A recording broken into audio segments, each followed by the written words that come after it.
Welcome to the second hour of This Morning. Here are today's headlines.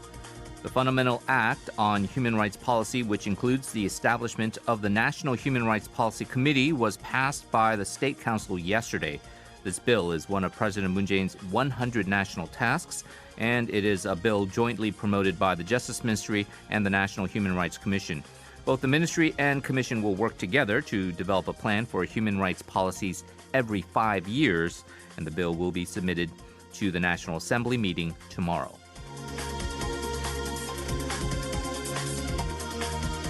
The South Korean government refuted that the raise in electricity and gas prices in April next year was not a political move, and it was not correlated with the presidential election.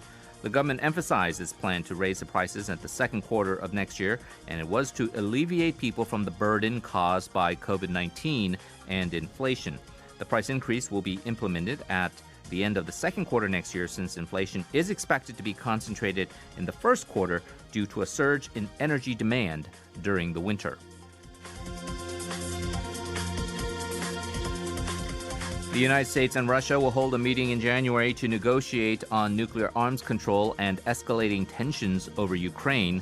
The talks will deal with the standoff over Ukraine, where Russia has built up troops on the border. Russia is likely to bring up issues like barring Ukraine from joining NATO and banning the deployment of weapons in its neighboring countries. Russia is also expected to meet with NATO representatives and the Organization of Security and Cooperation, OSCE, in Europe. Finally, the National Assembly's Special Committee on Political Reform approved a bill on lowering the age of candidacy for parliamentary and local elections to 18 from the current 25. This bill will take effect as soon as the plenary session approves it, and the upcoming March 9th parliamentary by-election will be the first vote under this new outline.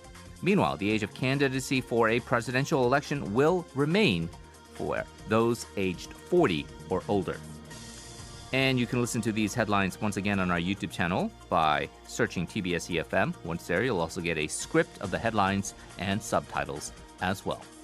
Coming up next, an analysis on South Korea ranking 10th in the overall global economy rankings, followed by a discussion on the Omicron variant being perhaps a weaker version of COVID-19.